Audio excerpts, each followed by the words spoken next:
আপনারা জানেন যে বেগম খালেদা জিয়া খুব অসুস্থ। আমরা ওনার হসপিটালে ওনার খোঁজখবর নিয়ে উপদেষ্টারা ডাক্তারদের সাথে কথাবার্তা বলে আমি গভীর রাত্রে রওনা দিচ্ছি।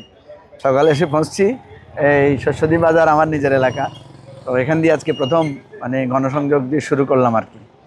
তো এই আমি এত ভালো লাগছে, নিজের এলাকার লোকজন অনেক অনেক ছোটোবেলায় যাদের সাথে পরিচয় ছিল, অনেকে বড়ো হয়ে গেছে, অনেকের সাথে দেখা হলো। তো এটা আমাদের জন্য খুব আনন্দের, যেহেতু এটা আমার নিজের এলাকা। সবাই এটাকে খুব অভিনন্দন জানাইছে, অ্যাপ্রিসিয়েট করছে সবাই। তো এটা আমাদের একটা নতুন আহ্বান যে রাজনীতিটাকে আমরা নতুনভাবে দাঁড় করাতে চাই, পুরনো রাজনীতি না, একজন আরেকজনের বিরুদ্ধে কথা বলার রাজনীতি না, বরং আমাদের কি সমস্যা আছে সেই সমস্যাগুলো কীভাবে সমাধান করে রাষ্ট্রটাকে, দেশটাকে, আমাদের সমাজটাকে একটা ভালো জায়গায় নেওয়া যায়, সেটার জন্য আমরা মানুষকে আহ্বান জানাচ্ছি।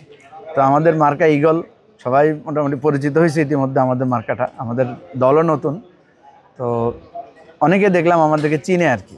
তো এটা ভালো লাগছে যে আমরা প্রথম আসছি, কিন্তু অনেকে বলতেছে যে না, আপনাকে দেখছি, আপনার সাথে আপনার টক শোতে আপনার কথা শুনছি, এ ধরনের কথা বলছে। তো আমরা দেশবাসীর কাছে দোয়া চাই। আর স্পেশালি বেগম খালেদা জিয়া অসুস্থ, ওনার অবস্থাটা আসলে খুবই খারাপ। ডাক্তারদের সাথে আমি কথা বলছি, ডাক্তাররা বলছে যে ওনার অর্গানগুলো ফেল করে যাচ্ছে। আমরা দেশবাসীর কাছে ওনার জন্য দোয়াও চাই।